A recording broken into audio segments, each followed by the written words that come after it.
The psychology of the devil, why facing darkness is the key to inner freedom. There is a side of us that rarely sees the light, our shadow, our fears, our fragmented self. In this video, we won't run from it. We will walk into the darkness, not to stay, but to understand. What if strength doesn't come from avoiding pain, but from embracing it with clarity? What if real freedom isn't doing whatever we want, but knowing exactly why we choose it?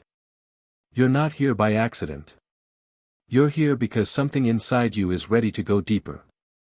Into psychology, into truth, into yourself. Stay. And allow your mind to soften, awaken, and rebuild. When light is no longer the easy choice. Good and evil are not just moral categories. They are psychological paths that shape how we live and how we see ourselves. We like to think we are on the path of light, truth, kindness, order, and purpose. But what if choosing the light isn't always the easy path? What if it demands something more than being good? In every human being, there's a temptation to deny darkness, to pretend we are immune to deceit, resentment, and pride. But suppression never makes evil disappear. It only drives it into the shadow, where it becomes more dangerous. The real danger is not in those who act out evil, but in those who think they are only good. When we refuse to look at our own capacity for harm, we project it onto others. This is how division starts, in families, in society, and inside ourselves. The devil, psychologically, is not a creature with horns. It is the part of our mind that splits, denies, and distracts. Living with purpose means seeing clearly what tempts us to lose our way. Resilience begins when we stop being afraid of our inner conflict and learn to face it with presence. Reducing anxiety is not about erasing fear, but about choosing awareness over denial. The first step toward self-discipline is not control, but recognition, the courage to admit that sometimes we are the ones who choose to turn away from the light. The face of the devil, not as foreign as we thought. We imagine the devil as something distant, something monstrous we would never become. But psychology shows us that evil is not always loud or grotesque. Sometimes, it's subtle, familiar, even charming. The devil wears many masks, not to terrify us, but to seduce. In mythology, he appears in the form of Pan, a wild god of instinct, music, and desire. In our minds, he is the voice that says, just this once, or you deserve it. He appeals to what is unexamined in us. We fall not because we are evil, but because we are unaware.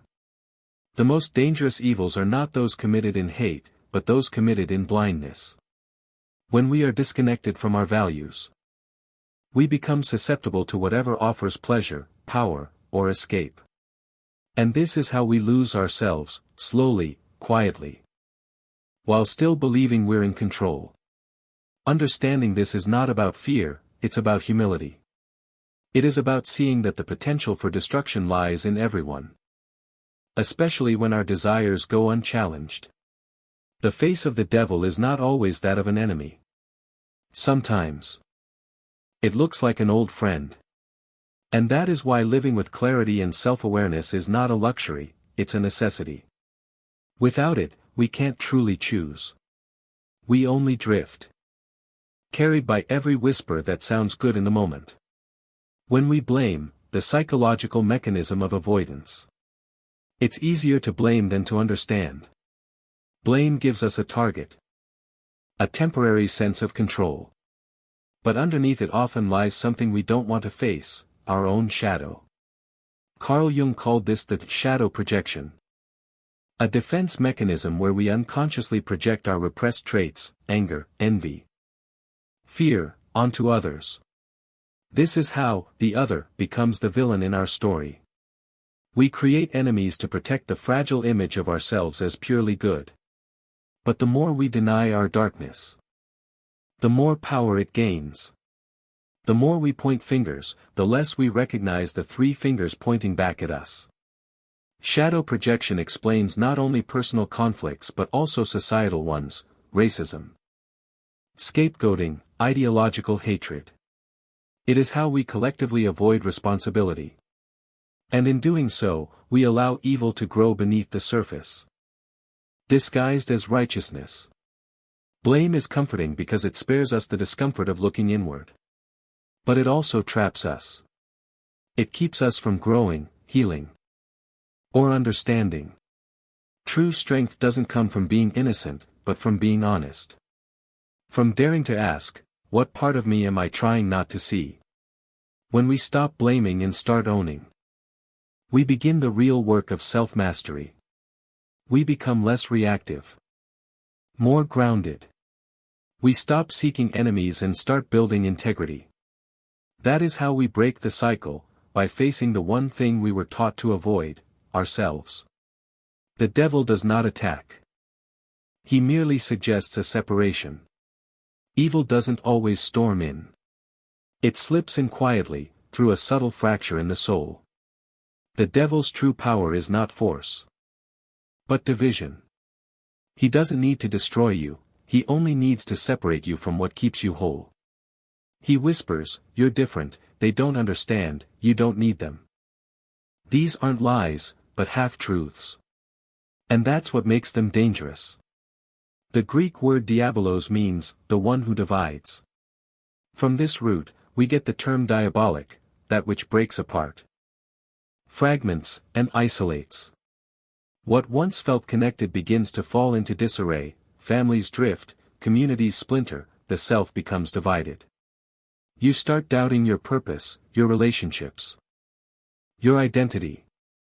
And in that confusion, the devil plants a seed: this is who you really are, alone, misunderstood, broken. The disintegration doesn't always look violent.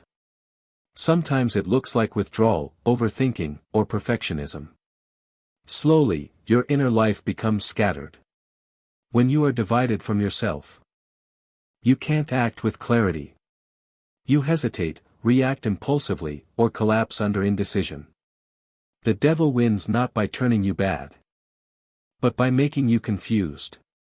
Healing begins by noticing where your inner unity has been lost. It's not about fighting an external enemy.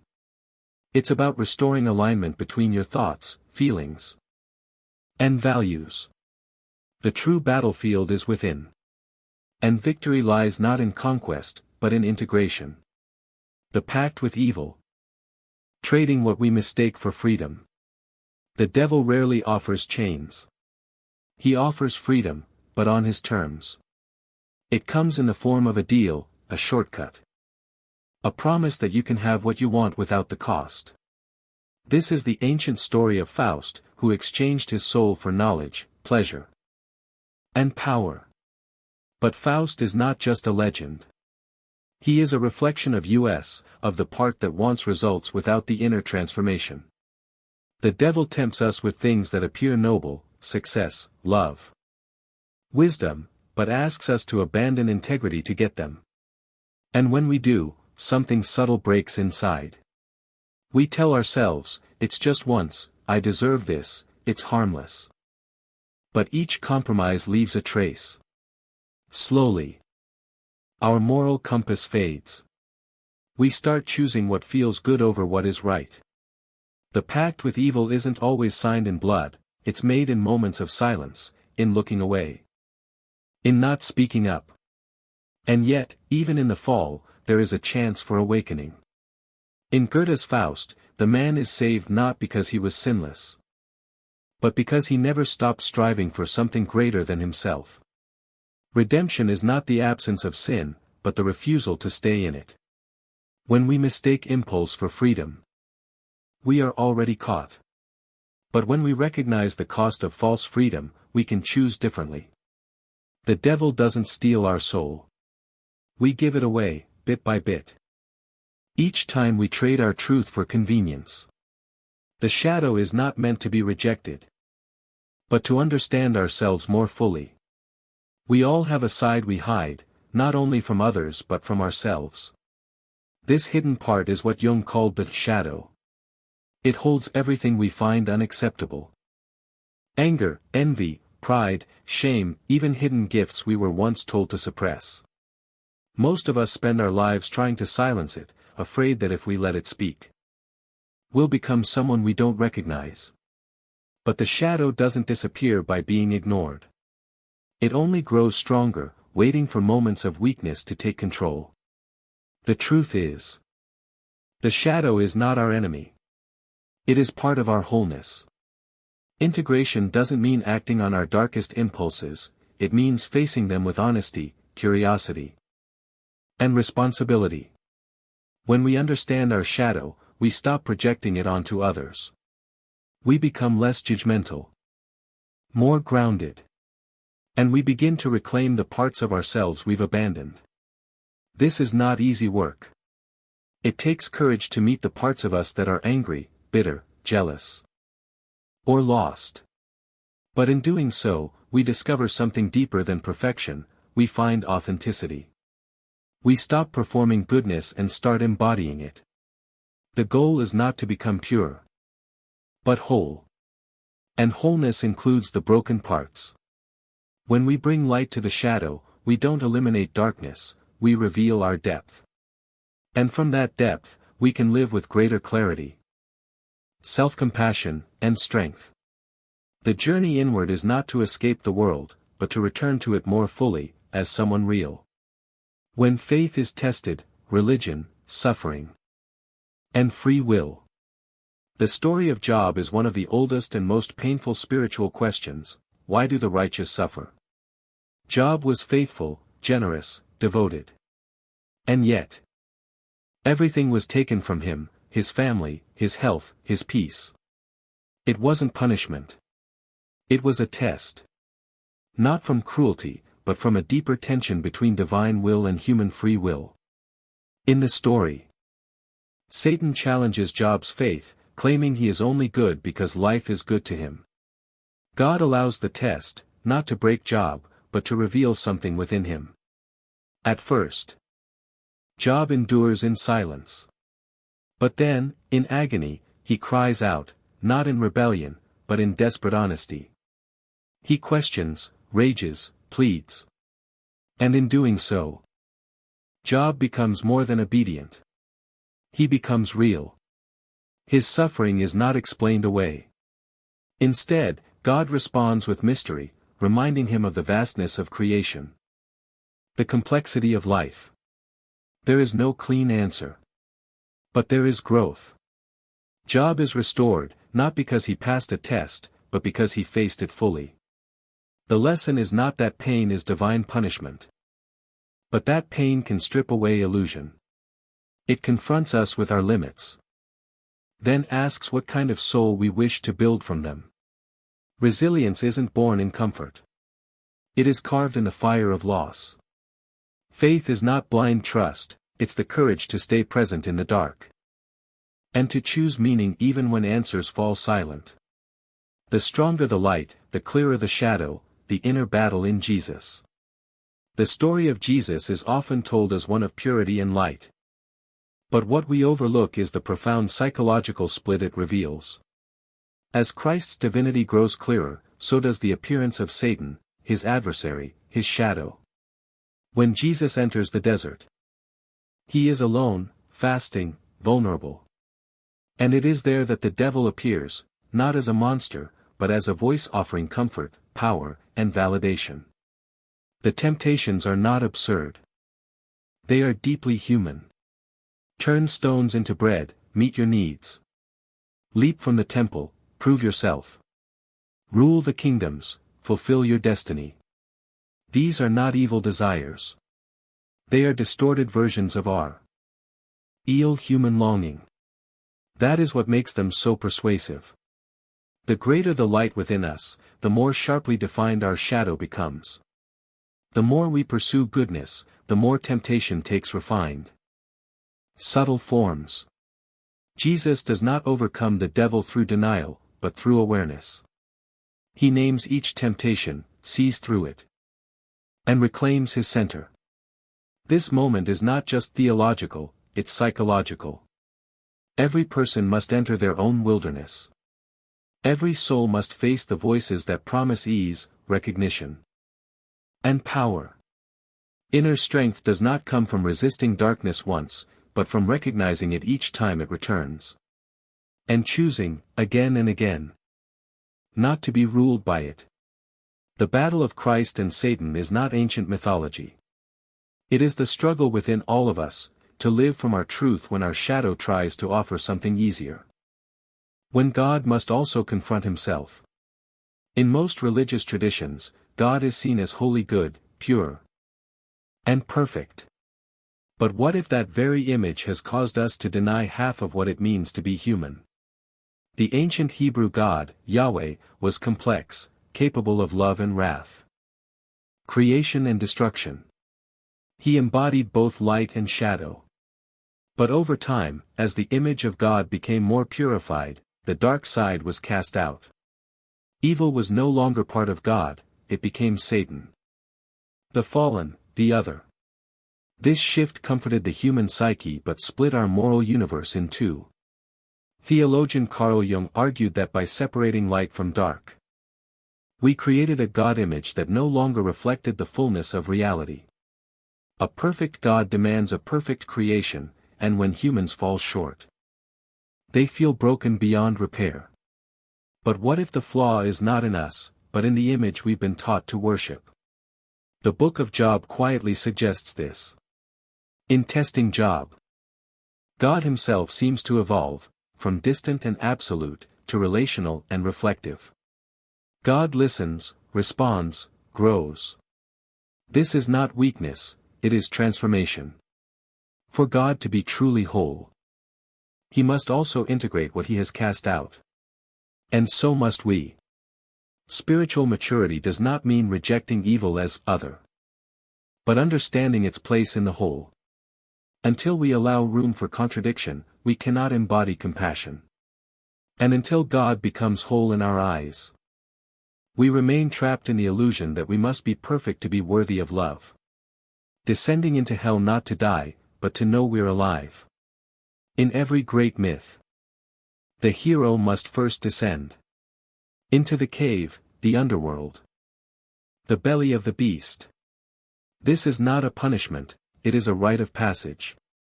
Dante walked through hell to understand himself. Christ descended into the dead to open the gates of salvation. We, too, must face our own inner hell if we wish to live fully. This descent is not about damnation, but recognition. It is the moment we stop running, from pain, from fear, from failure, and begin listening. In that silence, we meet what we've buried, grief we never processed, anger we were told to hide, desires we never admitted. It is not comfortable. It is not fast. But it is real. In the darkness, we see what truly matters. We stop performing for the world and start speaking to our soul. The journey down is what humbles us. It breaks the illusions we built to survive. And from that brokenness, we begin again, not as who we pretended to be, but as who we really are. Wholeness cannot be found by avoiding the descent. We must go through it. True strength is born not from climbing endlessly upward, but from returning, scarred, wiser, and still standing. Hell is not a place of flames. It is the state where we forget who we are. And the way out is not escape, but integration. Only by walking through the fire can we reclaim the parts of ourselves we left behind. Integration is freedom. When the mind is no longer fragmented, we often chase freedom by cutting ties, leaving people, shedding responsibilities, rejecting rules. But real freedom isn't about escaping. It's about becoming whole. When we are fragmented inside, pulled by conflicting desires and unresolved wounds, we are never truly free.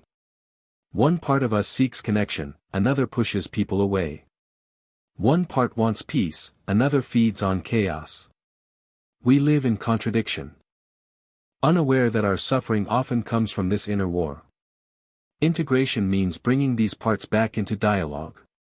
It does not mean every impulse is right, but that every impulse has something to say. To listen without judgment. To understand what we fear, what we crave, what we avoid. This is the beginning of inner order. And from order comes clarity. The more we align thought, feeling, and action, the less we are pulled apart. We begin to act with intention, not compulsion. To respond, not react. True freedom is not doing whatever we want, it is knowing what we truly need. The integrated mind is not always calm, but it is coherent. It can suffer without collapsing. It can long for love without begging. It can fail without losing dignity. And that is strength. That is freedom. Not perfection, not control, but integrity, the quiet power of being one with yourself. Inner discipline. The quiet act of the awakened soul. We often imagine discipline as restriction, a force that suppresses desire or punishes weakness. But real inner discipline is not about punishment. It is about tie-in. It is the quiet structure we build to preserve what matters most in a noisy, chaotic world. The awakened soul does not rely on momentary emotion to guide action. It listens deeply, pauses before choosing, and honors the long path over the quick reward. This is not rigidity, it is responsibility. And it is born from care, not fear. Discipline is not the enemy of freedom. It is the container that makes freedom meaningful. Without discipline, we become slaves to impulse, chasing comfort, distraction, or praise. But with it, we move from reaction to reflection. From restlessness to clarity. We are no longer driven by what feels urgent, but by what aligns with who we are becoming. Inner discipline is not visible. It is the decision to say no when no one is watching. To return to what is difficult when it would be easier to walk away. To speak the truth even when the lie would protect us. It is the daily practice of aligning the soul with its values, especially when no one will reward us for it. In a world that celebrates instant gratification, inner discipline is revolutionary. It is how we claim back our time, our energy, our attention. It is how we remember that peace is not the absence of noise, but the presence of intention. And when we live with that kind of quiet strength, we become unshakable, not because we have silenced chaos, but because we have learned how to walk through it with clarity and grace. Choosing light not because we fear the darkness, but because we've been there. We do not become wise by avoiding darkness, but by walking through it. True transformation begins the moment we stop denying our pain and start learning from it. Darkness is not the opposite of light, it is its teacher. It humbles, it reveals. It purifies. And when we finally choose the light, it is no longer out of fear, but from deep understanding. We know what it's like to be lost. To feel fractured, ashamed, uncertain. We've sat with our own demons, and instead of running, we listened. We learned that the path to strength is not paved with perfection, but with truth. To choose light after knowing the dark is not innocence, it is maturity. It means we've held the weight of our own flaws and chosen to carry them with compassion. We've stopped pretending we are only good or only bad. And instead, embraced the entire human spectrum. That is how wholeness is born, not from purity, but from integration. This is why our light becomes more powerful. Because it is earned. It is not a mask to hide behind, but a fire we've kept alive in the storm. And when we shine, we do not blind others. We invite them. We say, I've been where you are. I know the dark. And I chose to keep walking. That is the quiet power of someone who is no longer afraid, not because they haven't fallen, but because they got back up. And in doing so, became real. The devil within. The light we become. The devil was never just a myth. It is every voice inside us that says we are not enough. Every temptation that trades truth for comfort. Every shadow we refuse to face. But when we stop blaming the darkness and start understanding it, something changes. We no longer fight ourselves, we integrate. And in that process, we become stronger, quieter, more whole. The journey isn't about destroying the darkness, but learning how to walk beside it without letting it steer. Each fall becomes a lesson. Each scar, a map. And each choice to return to our values. A quiet act of courage. You don't need to be perfect. You need to be awake. Awake enough to choose light, not because you fear the dark, but because you've faced it, survived it. And now carry the wisdom to guide others through.